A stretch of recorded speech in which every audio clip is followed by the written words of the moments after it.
من جزوی از اون کتاب شده بودم. هر چیزی که می نوشتم به واقعیت تبدیل می شد.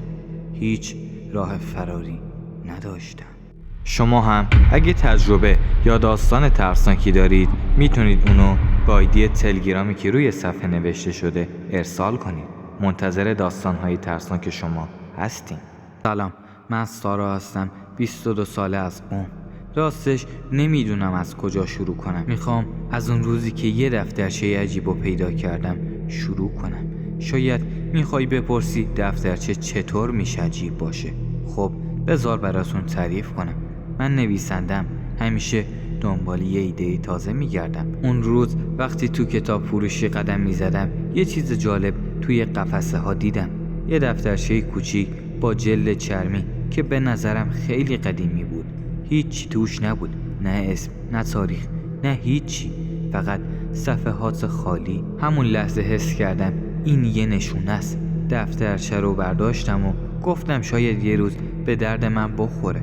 خب نمیدونم چی شد که همون شب رسیدم خونه و شروع کردم به نوشتن. گفتم شاید این دفترچه برای داستان خوب باشه.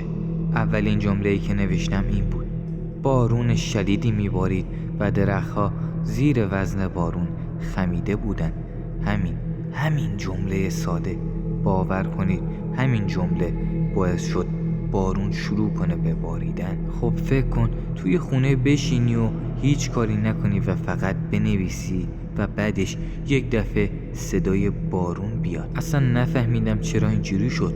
اولش فکر کردم شاید اشتباه کردم، شاید ذهنم داره با هم شوخی میکنه. ولی وقتی جمله بعدی رو نوشتم، درختها خمیده بودن و به سمت خونه می اومدن.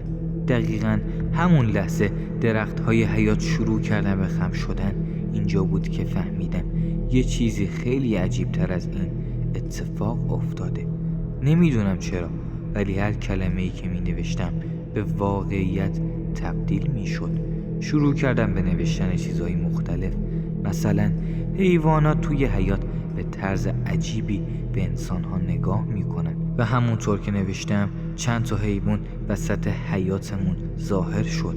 به طرز عجیبی به من خیره شده بودن، انگار که قصد داشتن به هم حمله کنن.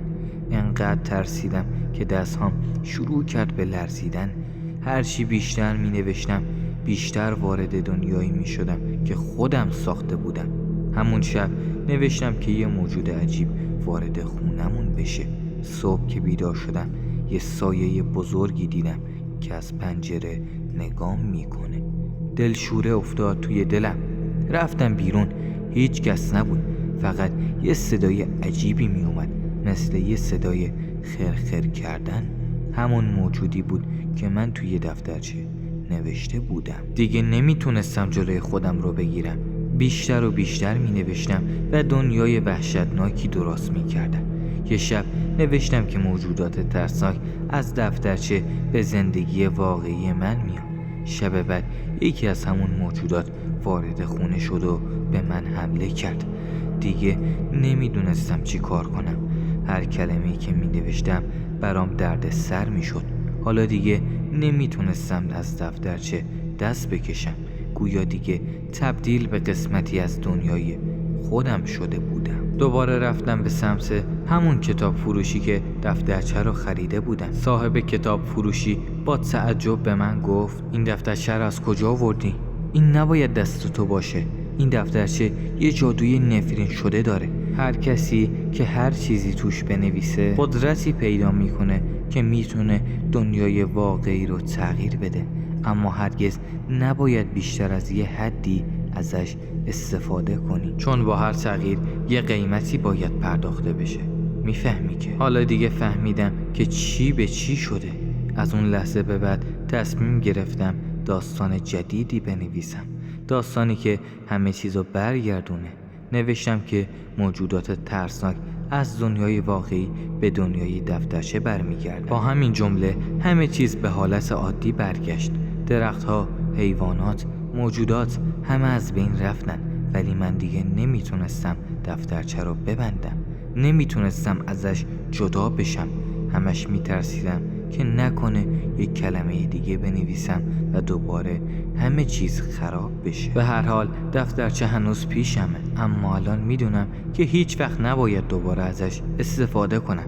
میخوام برای همیشه بسته بمونه، اما نمیتونم، چون هیچ کس نمیدونه که یک کلمه ممکنه چه چیزی رو به دنیای واقعی بیاره و من همیشه ترس دارم که شاید یه روز دوباره در این دفترچه چیزی بنویسم و دوباره همه چیز به هم بریزه. اما میخوام یه چیزی رو بهتون بگم، شاید باور نکنید، اما هنوز فکر میکنم اون دفترچه با من کارهایی کرده که هیچ وقت نمیشه فراموشش کرد.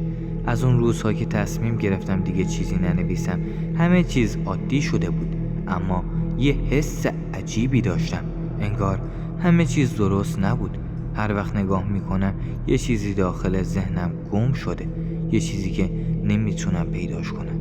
یه شب وقتی که خواب بودم یه صدای ضعیفی از دفترچه شنیدم، انگار کسی داشت توش یه چیزی مینوشت. خوابم سنگین بود، ولی وقتی از خواب پریدم احساس کردم که چیزی تغییر کرده. رفتم دفترچه رو برداشتم. به نظر می رسید هیچ چیزی نوشته نشده باشه، ولی وقتی صفحه ها رو ورق زدم توی صفحه های آخر یه جمله پیدا کردم.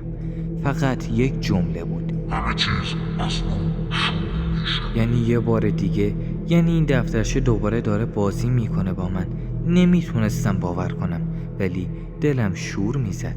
یه لحظه شک کردم که شاید این فقط یه تصادف باشه، شاید ذهن من داره دچار توهم میشه. اما وقتی دقت کردم دیدم چیزی توی اتاق تغییر کرده. یه سایه توی گوشه اتاق ظاهر شد. هیچی نمیدیدم، فقط احساس میکردم که یه چیزی به جز من اینجا هست. سریع دفترچه رو بستم و سعی کردم به خودم مسلط باشم، ولی همونطور که دفترچه رو میبستم در یه لحظه احساس میکردم که یه نیروی مرموزی درون منو به سمت خودش میکشه. دیگه نمیتونستم مقاومت کنم، انگار اون دفترچه منو کنترل میکرد. داشتم به آخرین صفحه ها نگاه میکردم و نمیتونستم چشمامو ازش بردارم، ولی وقتی دوباره اون صفحه رو بازش کردم دیگه همه چیز تغییر کرده بود. دنیای واقعی به شکل عجیبی شکسته شده بود. موجودات عجیب دوباره به خونم وارد شده بودن. صدای عجیب و غریب از گوشه‌های اتاق می اومد. هیچ چیز دیگه‌ای به نظر درست نمی رسید. همه چیز که در ذهنم نوشته بودم به واقعیت برگشته بود. نمیدونم چرا اصلا این کارو کردم. حالا دیگه نمیدونم چطوری باید از این چرخه فرار کنم. شاید دیگه هیچ راهی نیست. دفترچه همیشه کنارمه و هر بار که بهش نگاه میکنم میفهمم که یه چیزی داره توش نوشته میشه. شاید این داستان هیچ وقت تموم نشه.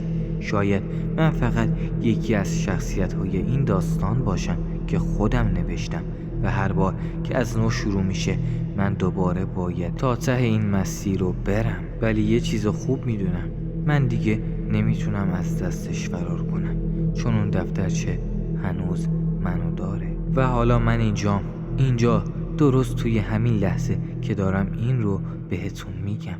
دفترچه هنوز اونجاست، اما این بار دیگه نمیتونم بهش نزدیک بشم. شاید برای همیشه بسته بمونه، شایدم نه. من هنوز نمیدونم چی قراره پیش بیاد.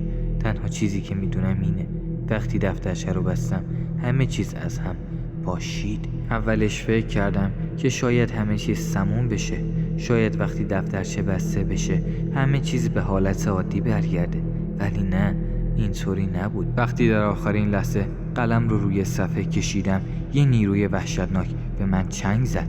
درست همون لحظه که دفترچه افتاد زمین. بعد از اینکه دفترچه افتاد زمین یه سایه از توی دفترچه بیرون اومد و من فقط تونستم بگم نه، این حقیقت نداره. نمیدونم چطوری، ولی دفترچه خودش باز شد. انگار یه نیروی عجیبی اونو کنترل میکرد. شایدم یه چیز نامرئی. تو همون لحظه که داشتم صفحه ها رو میدیدم یه جمله تازه نوشته شده بود: تو نمیتونی فرار کنی حتی وقتی دفترچه رو میبندی. حالا من اینجا توی دنیای بی پایان این دفترچه نمیدونم چطوری به اینجا رسیدم، ولی انگار هیچ راه فراری از اینجا نیست. اینجا نه یه دنیای واقعی، نه یه دنیای خیالی. یه جایی که بین این دنیا گیر کردم و من دیگه نمیتونم فرار کنم. و شاید فقط من خودم یکی از شخصیت‌های این داستانم. شاید من هم یه خط از این دفترچه باشم، یا یه کلمه، یا یه جمله که نمیتونه هیچ وقت تموم بشه. داستان امشبمونم تموم شد. یادتون نره این ویدیو رو لایک کنید و حتما کانال ما رو سابسکرایب و نظرات خودتون رو هم درباره این داستان‌ها و ویدیوها برامون کامنت کنید. در دستم دفترچه‌ای با صفحه‌های خالی، هر کلمه که نوشتم شد عذاب خیالی. خدایا رو نگهدارتون.